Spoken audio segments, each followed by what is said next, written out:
성령님이 주시는 기쁨의 특징과 장애물, 성령님이 주시는 기쁨의 특징과 장애물이라는 제목으로 말씀 전하도록 하겠습니다. 저는 외부 일정이 없으면 가능하면 집에서 밥을 먹으려고 노력을 합니다. 아무래도 외식을 하면은 건강에 좀 문제가 분명히 생길 것이라는 생각 때문에 그렇습니다. 그러다 보니까 하루 집에서 밥을 먹는 일들이 자주 있어요. 그래서 그런지 몰라도 건강에 아직까지는 큰 문제는 없습니다. 근데 가만히 생각해 보면 저는 좋은데 밥을 차려주는 아내는 참 힘들겠다, 그런 생각이 들어요. 이런 말이 있죠. 여러분 다 아는 얘기입니다. 하루 한 끼만 집에서 먹는 사람을 뭐라고 부릅니까? 일식님 그래요. 일식님. 존경스럽다. 하루 한 끼만 먹으니까. 그런데 이제 하루 두 끼 먹는 사람은 이식이.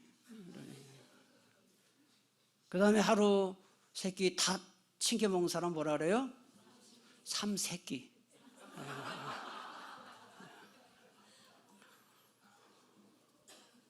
그리고 그냥 그렇게 생각해보니까 저는 삼세끼예요.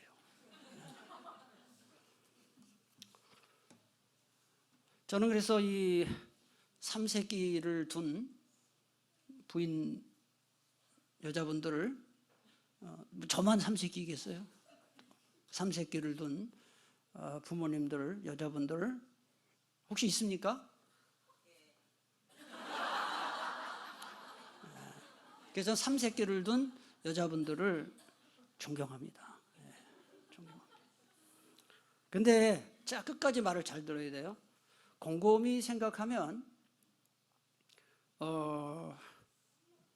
삼세끼를 챙기는 게 힘든 일이기는 하지만 보람된 일이라는 생각도 들어요.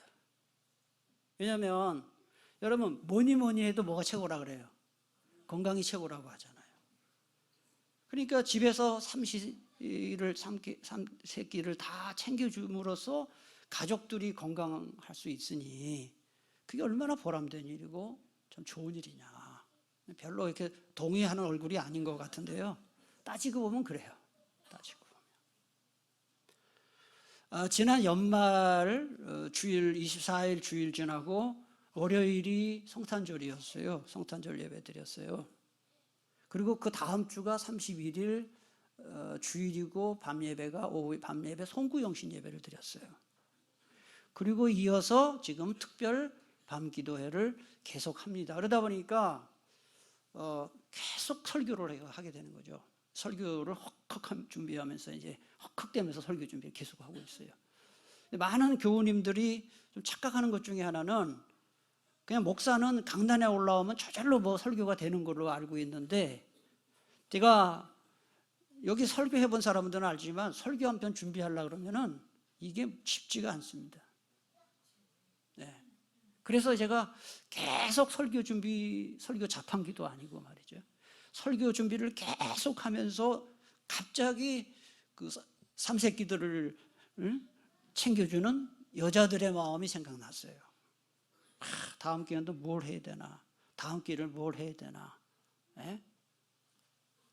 그런데 또 한편으로 생각해 보니까 제가 그랬잖아요. 삼세끼를 챙겨주는 부인들을 존경한다. 그리고 이게 보람된 일이고 기쁜 일이다 그랬는데 저도 이렇게 좀 힘들다라고 느끼다가 마음을 바꿨어요. 왜냐하면 힘들게 준비하지만 이 말씀을 듣고 기뻐하는 은혜 받는 교우들을 바라볼 때 마음에 보람이 있고 기쁨이 있더라 하는 거예요. 그리고 또 한편으로는 제 마음이 이렇게 좋다고 하면은 말씀에 은혜 받고 더 기도 열심히 하는 모습을 보시는 우리 하나님은 얼마나 기뻐하실까 하는 거예요. 오늘도 강단에서 선포되는 말씀을 여러분이 잘 들음으로써 은혜 충만 기쁨 충만하시기를 축복합니다. 그 새 출발을 이렇게 은혜 받고 기쁨 충만하고 그 다음에 기도의 문이 활짝 열려서 한 해를 출발하면 하나님께서 우리 앞길을 활짝 열어주실 줄로 믿습니다. 오늘 본문에 보면 여러분 다 하시는 말씀인데 성령의 9가지 열매가 나와요. 사랑, 희락, 화평, 인내, 자비, 양성, 충성, 온유, 절제. 9가지 열매가 나와요. 그 중에 기쁨의 열매가 나오는데 두 번째 열매. 잘 보세요. 갈라디아서 5장 22절 오직 성령의 열매는 사랑과 그 다음에 뭐죠? 이 희락이 기쁨이에요. 여러분 성경에다가 기쁨이라고 써놔도 틀림없는 이야기예요. 이 기쁨을 사전에 찾아보면 기쁨과 즐거움 이렇게 돼 있어요. 그러니까 기쁨은 성령의 9가지 열매 중에서 몇 번째 열매라고요? 두 번째 열매다 하는 것을 알 수가 있어요. 근데 일반적으로 우리 세상에서 말하는 기쁨과 성령의 열매로서의 기쁨은 좀 다릅니다. 이 성령의 열매로서의 기쁨은 하나님이 주시는 영적이고 정신적인 기쁨이에요. 로마서 14장 17절에 보니까 하나님의 나라는 성령 안에서 누리는 의와 평화와 기쁨이다 그랬어요. 그러니까 하나님의 나라에는 기쁨이 있어야 정상이에요. 여러분의 가정이 천국 가정이라 그러면은 가정에 기쁨이 있어야 정상이에요. 우리 교회가 천국 교회라면 교회 오면 분위기가 좋고 기쁨이 있어야 정상이란 말이죠. 여러분의 마음에 천국이라면 여러분의 마음에 기쁨이 있어야 정상이에요. 기쁨이 하나도 없다. 지옥이죠. 지옥은 기쁨이 없어요.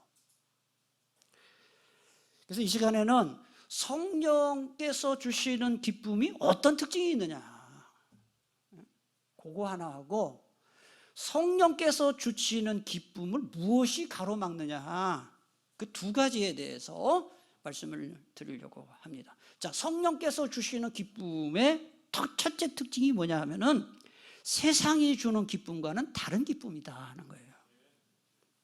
여러분 이 세상도 기쁨을 줘요. 그렇잖아요. 먹는 기쁨이 얼마나 커요. 여러분 집집마다 음식점마다 사람들 많아요. 먹는 기쁨이 있어요. 그 다음에 노는 기쁨 있죠. 예? 그 다음에 취미 생활하고 여행하는 기쁨도 있고, 또 결혼하면 기쁨이 있고, 자녀 나오면 기쁘고, 새 집에 가서 살면, 새 차 사면 기쁘고, 대학 들어가면 기쁘고, 졸업하면 기쁘고, 취업하면 기쁘고, 다 기쁨이 있잖아요. 그런데 이 세상이 주는 기쁨에 공통점이 있어요. 그게 뭐냐? 일시적이다 하는 거예요. 여기 대학생들이 있지만 대학 입학했을 때 얼마나 좋았어요. 저도 대학교 들어갔을 때 합격자 발표 나고 얼마나 좋았는지 몰라요. 그런데 대학생 된 기쁨이 그게 얼마나 오래 가냐 하는 거죠. 예? 그 다음에 취업했다. 그 기쁨이 얼마나 갑니까? 결혼했다. 여러분 결혼한 기쁨 얼마 갑니까? 몇십 년 갑니까? 대답을 안 하시는 거 보니까 별로 결혼해서 안 기뻤나 본데요. 자녀 낳은 기쁨 그 얼마나 갑니까? 이 세상이 주는 기쁨은 그게 일시적이에요. 그러면 맞는 얘기만 하죠. 요 세상 오래 사신 분이 맞다 그러잖아요. 세상이 주는 기쁨은 일시적이에요. 그리고 이 세상이 주는 기쁨은 점점 이게 기쁨이 약화돼요. 점점 기쁨이 작아져요. 그리고 나중에는 실증이 나요. 뿐만 아니라 세상이 주는 기쁨은 그 기뻤던 것이 스트레스가 된다고. 취업을 해서 기뻤는데 직장 생활 한다고 스트레스 받는데요. 누가 들어가라 그랬어요? 들어갈 땐 기뻤잖아요. 대학교 갔다고 좋아하죠. 대학교 가서 또 공부한다고 스트레스 받아요. 에?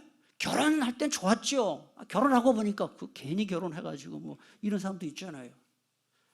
자녀 낳았어요. 기쁘지요. 아빠 된 기쁨 얼마나 커요. 엄마 된 기쁨 얼마나 커요. 그런데 또 애들 키우다 보면 계속 기쁘진 않잖아요.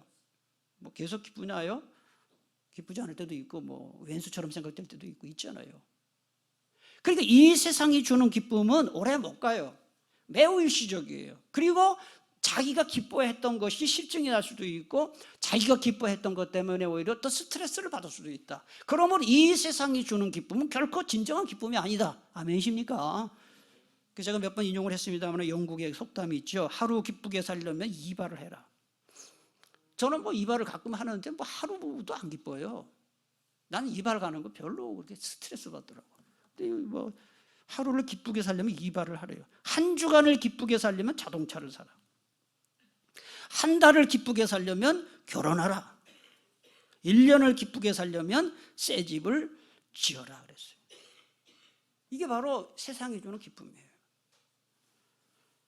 그런데요, 하나님이 주시는 기쁨, 성령님이 주시는 기쁨은 영원한 기쁨이에요. 영원한 기쁨. 시편 4편 7절, 주께서 내 마음에 주신 기쁨은 그들의 곡식과 새 포도주가 풍성할 때보다 더하니다.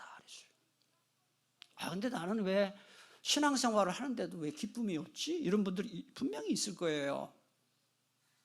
그 이유 중에 다는 아니지만은 이게 한쪽은 세상에 다리 놓고 한쪽은 교회에 다리 놓고 양다리 걸치기식 신앙생활을 하면 기쁨이 없어요. 쉽게 말하면 양다리 걸치기 신앙생활을 하는 사람들은 세상에서 가장 불쌍한 사람이에요. 왜 그런지 아세요? 차라리 세상에만 걸치고 사는 사람은 세상이 주는 기쁨을 누려요. 술도 먹고, 술 먹으면 기쁘잖아요. 누리잖아요. 술 먹은 사람들 보면 대부분 노래 불러요. 평소에 노래도 안 하던 사람이 노래 부르고 뭐 친한 척하고 말도 많이 하고 말이죠. 나름 기쁨이 있을 거예요. 마약 왜 하겠어요? 좋으니까 하겠죠. 왜 술집에 가겠어요? 예? 왜 마약을 하겠어요?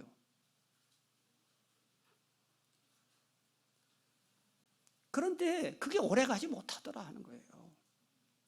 성령께서 주시는 기쁨을 누리지 못하는 사람은 세상에서도 기쁨을 못 누리고 교회 와서도 기쁨을 못 누리고 이름이 얼마나 불쌍한 사람이냐. 차라리 예수 안 믿는 사람은 마음껏 죄 지으면서 그 기쁨이라도 있지. 죄 짓는 기쁨이 있거든요. 죄에는 쾌락이 있거든요. 그 죄도 마음대로 못 짓고 그렇다고 또 신앙생활 제대로 하는 것도 아니고 그러니 이 사람이 무슨 기쁨이 있습니까?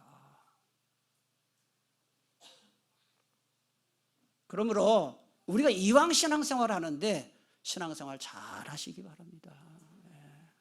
죄송합니다. 한번 서로 인사합시다. 신앙생활 잘 합시다. 말로만 그러지 마시고 신앙생활 잘해야 기쁨이 있어요. 두 번째로 이거 잘 기억하세요. 하나님의 말씀을 가까이 하는 자에게 기쁨이 있다. 왜 하나님의 말씀을 가까이 하는 자에게 기쁨이 있는지 아세요? 하나님 말씀 자체에 생명이 있기 때문에 그래요. 생명. 제가 제 얘기해서 참 죄송하고 그런데요. 저와 저희 아내가 그런 얘기 자주 해요. 야, 말씀만 맨날 연구할 수 있으면 좋겠다. 네? 정말 이 말씀을 연구하다 보면요. 시간 가는 줄 모르고 재밌어요. 정말 말씀을 읽으면 읽을수록 연구해보면 연구해볼수록 그래서 제가 얘기했잖아요. 나 은퇴하면은 우리 아내랑 그랬어요. 은퇴하면 진짜 말씀 실컷 한번 연구해보고 싶다. 일에 쫓기지 않고. 여러분 하나님의 말씀은 하얀 건 종이고 까만 건 글씨고 그게 아니에요. 하나님의 말씀은 한 글자 한 글자마다 성령께서 영감으로 기록된 말씀이기 때문에 말씀을 읽을 때 그 말씀이 저와 여러분에게 생명을 주고 기쁨을 주는 거예요. 마음이 슬플 때일수록 말씀을 봐야 돼요. 그래서 여러분 중에 마음이 많이 공부하신 분들 욥기 읽지 마세요. 욥기 보면 더 슬퍼요. 그 욥기 읽으라 그러는데 난 그렇게 권유하는 사람들 별로 좀 좋지 않다고 봐요. 시편을 읽으셔야 돼. 마음이 공고하신 분들. 시편은 전체가 150편이 찬양이거든. 하나님을 찬양하는 말씀들 얼마나 많아요. 네? 그러니까 여러분 말씀을 가까이 할 때에 하나님이 주시는 생명이 우리에게 전달이 돼가지고 우리에게 기쁨이 생기는 거예요. 예수님께서 베들레헴에 탄생하셨을 때 천사들이 목자들에게 전한 예수님의 탄생 소식이 얼마나 기쁜 소식이었는지 누가복음 2장 10절에 보니까 천사가 이르되 무서워하지 말라 보라 내가 온 백성에게 미칠 큰 기쁨의 좋은 소식을 너희에게 전하노라 그랬어요. 여러분 죄송하지만 여러분 기분 나쁘게 듣지 마시고요. 여러분 핸드폰 얼마나 많이 만집니까? 하루에 검색하고 또 뭐 카톡 보고 문자 보고 전화하고 뭐 요새는 뭐 주로 신문도 안 보고 주로 뭐 핸드폰 많이 보시잖아요. 여러분이 핸드폰 만지는 시간에 제 생각으로는 그래요. 10분의 1만 성경을 보면요 여러분 믿음 좋은 사람 돼요. 10분의 1만. 진짜죠. 우리 오늘 권사님 은혜를 많이 받으시네. 심지어 성경 봐야지 왜 핸드폰을 자꾸 보면 안 돼요. 그죠? 핸드폰으로 성경 말씀을 들으신대요. 네. 그러니까 여러분 정말 우리 핸드폰 보는 시간에 만지는 시간에 10분의 1만이라도 하나님 말씀을 읽고 묵상하고 암송하고 올해 우리가 성경을 암송하자 그러는데 이거 스트레스 받지 마시고요. 성경 말씀을 암송해야 내가 어려움 당할 때 암송된 말씀이 내 입에서 튀어나와요. 암송하지 않은 말씀은 내 말씀이 되지 않아요. 그래서 하나님 말씀이 내 속에 가득할 때 가득한 것이 고난에 딱 튀어나와요. 그래서 여러분 금년에 정말 기쁨 충만한 생활하고 싶거든. 말씀을 가까이 하시고 말씀에 은혜 받으시고 말씀으로 늘 순종할 수 있기를 축복합니다. 셋째로 성령께서 주시는 기쁨의 특징은 환경을 초월하는 기쁨이다 하는 거예요. 세상 사람들은 일이 잘 될 때는 기뻐하지만은 꼬이면 슬퍼하잖아요. 불평하잖아요. 근데 여러분 세상 일이라는 게 늘 잘 되나요? 저도 인생을 살아봤지만은 또 지금도 살고 있지만 내 마음대로 안 돼요. 내 마음대로 되는 게 없어요. 내 마음대로 안 되는 게 더 많아요. 그게 정상이에요. 그러니까 환경에 따라 기뻐한다 그러면 기뻐할 일보다 슬퍼할 일이 많아요. 그런데 성령께서 주시는 기쁨은 그 환경에 따라서 기뻐하고 슬퍼하는 것이 아니고요. 역경 중에도 기뻐할 수가 있는데 그 이유는 딱 하나예요. 성령께서 우리에게 위로를 주시기 때문에 그런 거예요. 위로하시고 용기를 주시고 새 힘을 주시고 말이죠. 낙심이 돼가지고 그냥 마음이 확 그냥 가라앉을 때 갑자기 속에서 야, 너 혼자 아니잖아. 내가 너와 함께 하잖아. 내가 네 앞길을 인도하잖아. 이게 성령의 음성이거든요. 여러분 고난당하고 어려움 당할 때 자꾸 세상적인 기준으로 아이고 뭐 내가 신사는 왜 이러냐, 내 팔자는 왜 이렇게 세냐 이러시지 마시고요. 여러분의 속에서 말씀하시는 성령께서 하시는 음성을 들으셔야 됩니다. 내가 너와 함께다 한다. 너 힘을 내라. 할렐루야. 그래야 우리가 성령이 주시는 음성을 들어야 기쁨이 있어요. 사도행전 5장 41절에 보니까 사도들은 그 이름, 예수님의 이름을 위하여 능력받는 일에 합당한 자로 여기심을 기뻐하면서 공의 앞을 떠나니라 그랬어요. 핍박받을 때 기뻐했다 그랬어요. 데살로니가전서 1장 6절에 보니까 너희는 많은 환난 가운데서 성령의 기쁨으로 말씀을 받아 우리와 주를 본받은 자가 되었다 그랬어요. 예수를 믿어도 성령님의 지배받는 사람이 있는가 하면은 세상의 지배를 받는 사람이 있어요.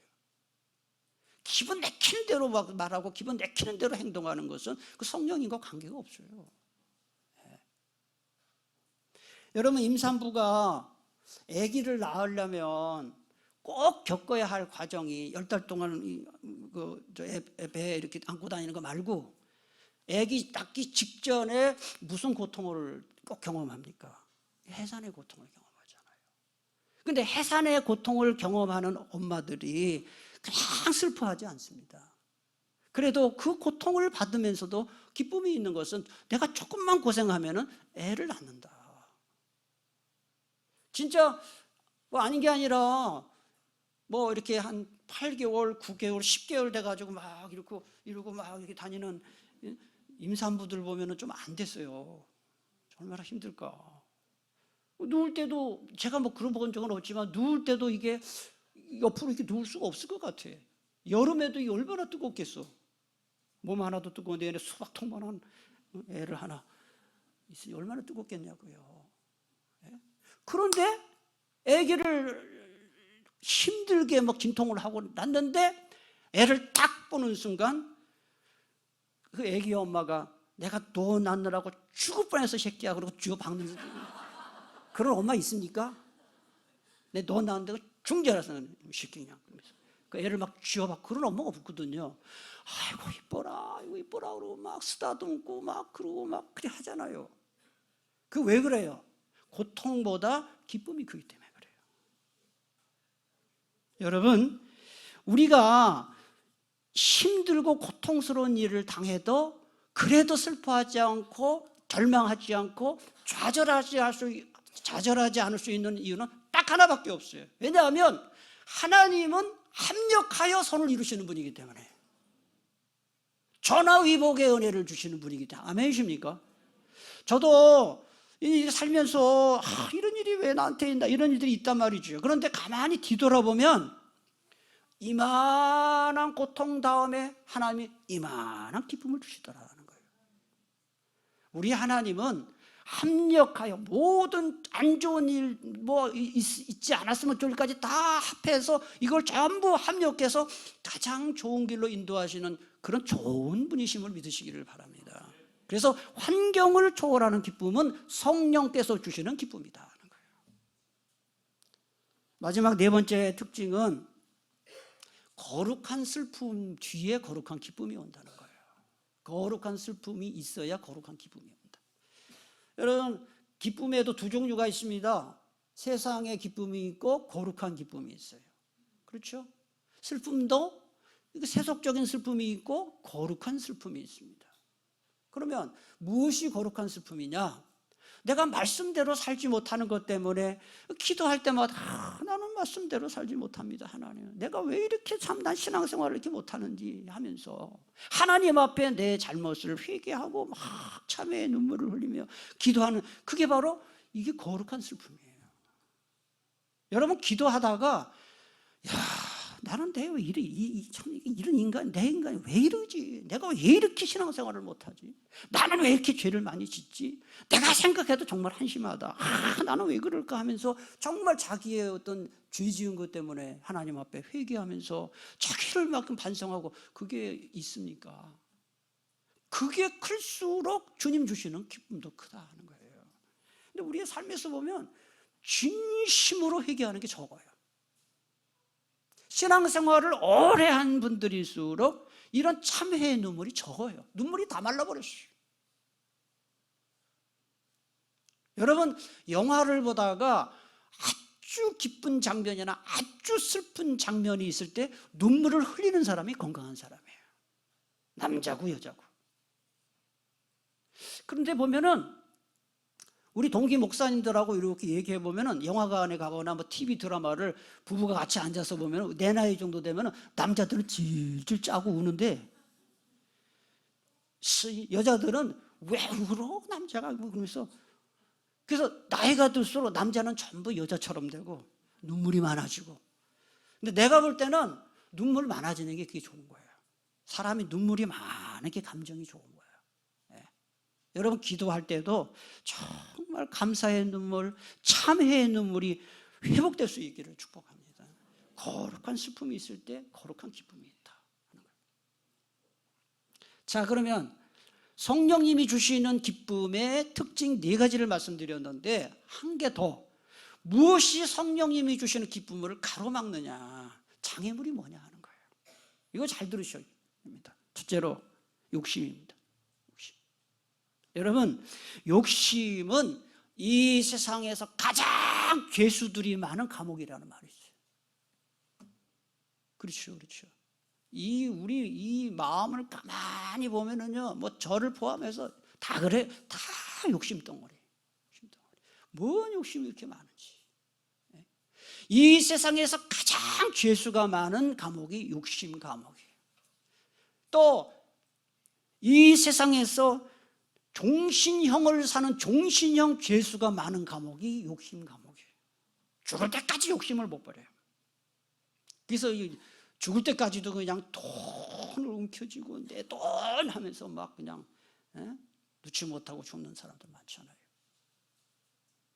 그리고 이 욕심 감옥은 탈옥을 할 수가 없어요. 탈옥이 불가능한 감옥이래요.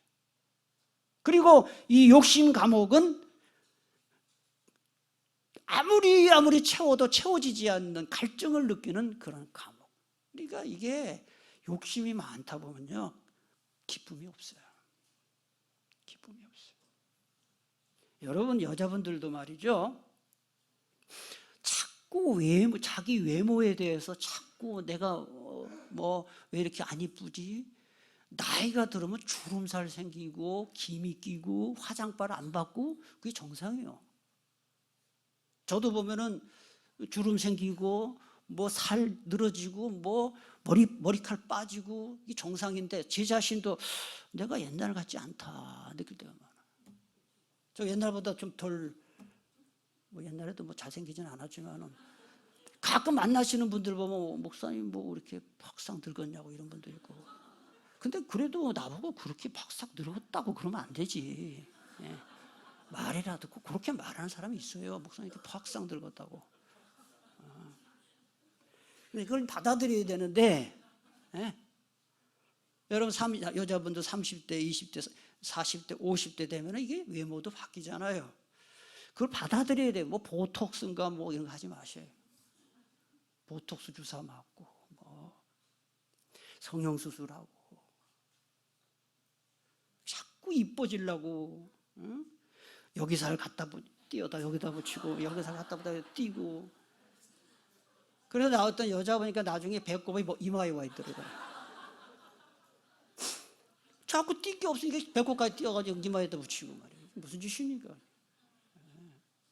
나이가 들면 주름살 생기고. 저는 솔직히 이제 집에서 그런 얘기하는데 처음 이 얘기하는 거예요. 나는 솔직히 말하면요, 염색하는 거 싫어요. 저는 개인적으로는.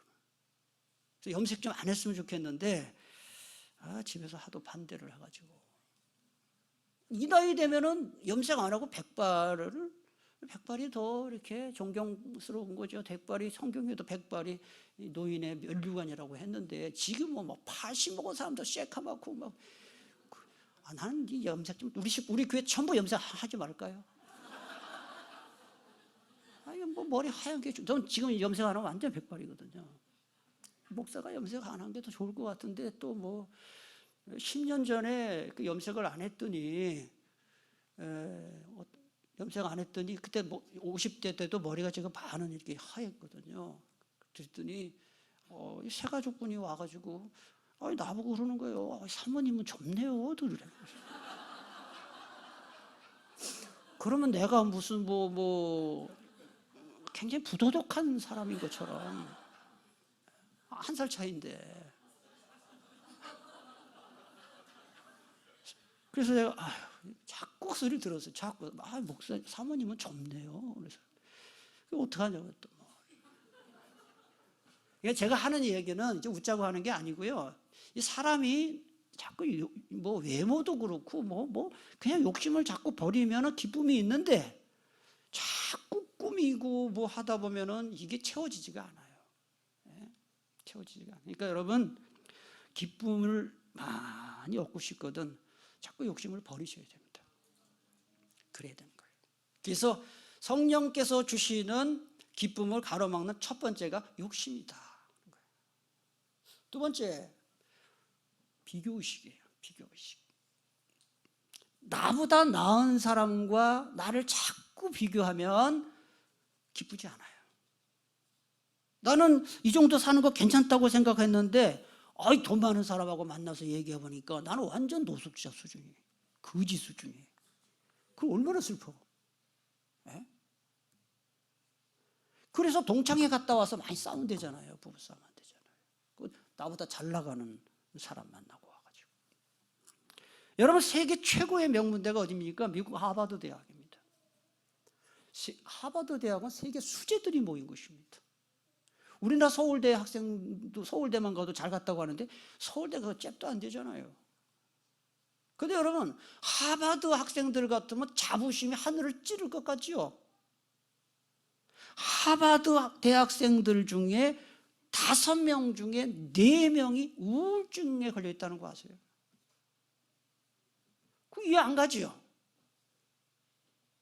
5명 중에 4명이 우울증 증상을 보인다. 근데 왜 그러냐? 왜 그러느냐? 하버드 대학교에 들어오기 전까지는 자기가 다니는 고등학교에서 상위 1%였어요. 그런데 하버드 대학에 딱 들어가니까 99%가 상위 1%에서 다 밑으로 내려오잖아요. 그러니까 이게 열등감이 생기는 거예요.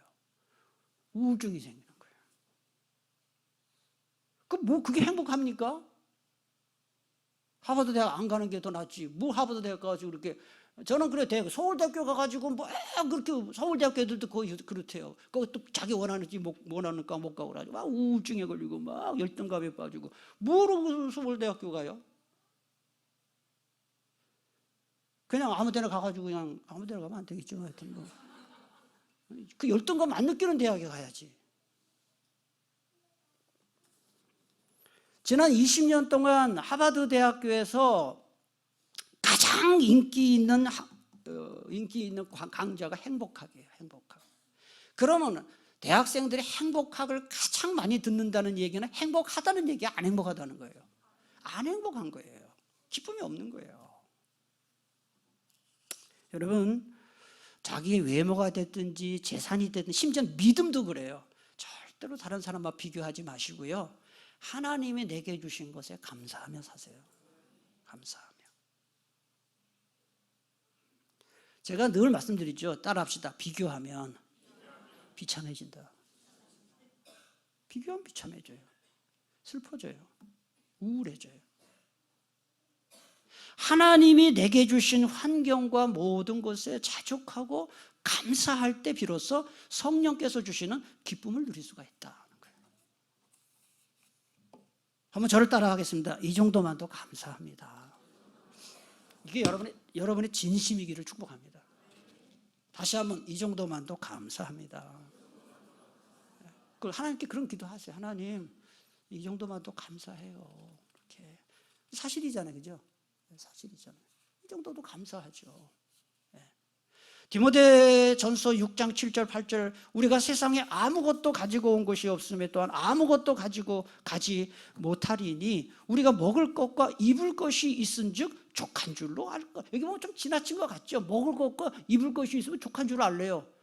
막 이 말씀대로만 한다면 우리는 다 감사할 수 있을 것 같아요. 네. 그러니까 여러분 자꾸 남하고 비교하지 마시고요. 애들도 그래. 여러분 자녀들도 자꾸 남의 집에 하고 비교하지 말아요. 그냥 감사하며 사세요.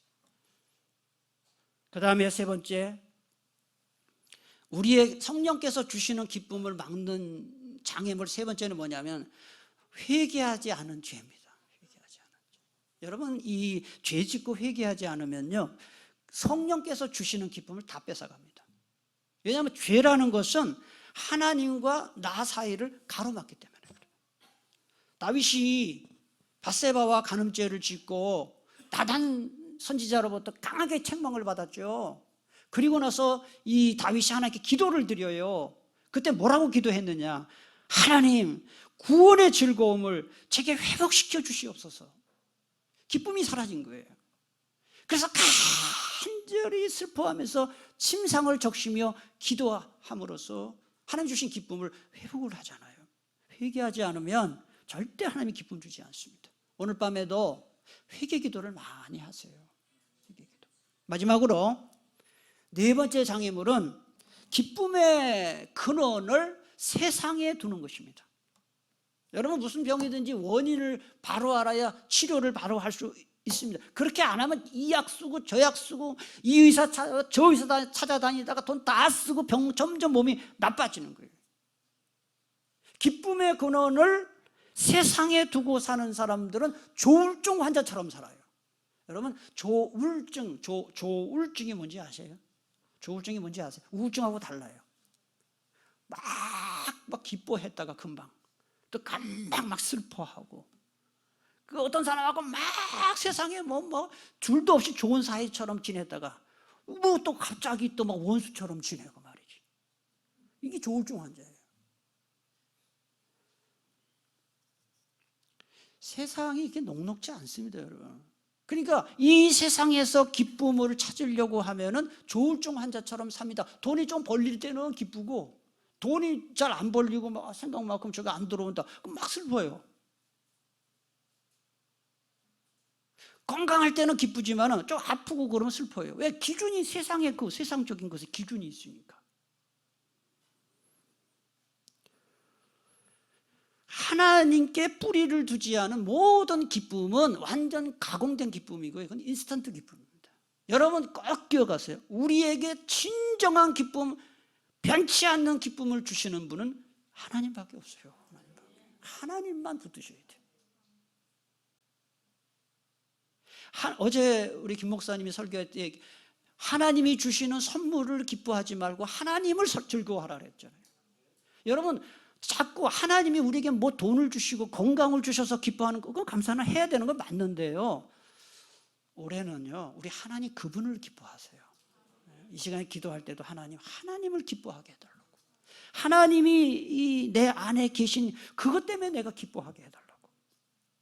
여러분은 지금 못 느끼시지만 여기 계신 분들은 한 번도 빠짐없이 성령께서 여러분의 마음속에 와 계셔요. 왜냐하면 뭘 보면 알 수 있느냐, 성령께서 여러분의 마음에 계시지 않으면 이 시간에 여기 와서 이렇게 말씀 듣지 않아요. 그리고 이 말씀 듣고 아멘도 되지도 않아요. 은혜를 못 받아요. 아무리 제가 좋은 설교를 해도 은혜가 안 돼. 왜? 내 안에 성령님이 안 계시면 말씀이 탁 튄다고. 근데 여러분이 성경 지식이 뭐 많든지 적든지 믿음이 뭐 작든지 크든지 분명한 거 한 가지는, 오늘 말씀을 들을 때 이게 동의가 되고 은혜가 된다, 그건 분명합니다. 성령께서 여러분의 마음속에 지금 계신 거예요. 그걸로 기뻐하셔야 돼요. 성경 한 군데 읽고 말씀 맺도록 하겠습니다. 시편 37편 4절.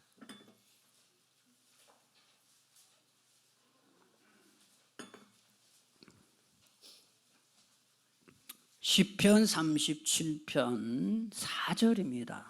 여러분에게 아주 귀한 성경 말씀 가르쳐 드립니다.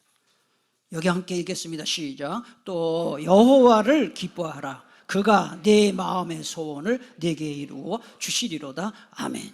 올해 이렇게 하세요. 하나님이 주시는 선물을 기뻐하지 마시고 하나님 그분을, 내 마음에 계신 하나님을 기뻐할 때 하나님께서 여러분에게 쉽게 말하면 소원 성취하시겠다는 거예요. 그래서 끊임없이 변함없는 기쁨이 금년 한 해 저와 여러분에게 있게 되기를 축복합니다. 오늘 말씀 붙들고 함께 기도하기를 원합니다.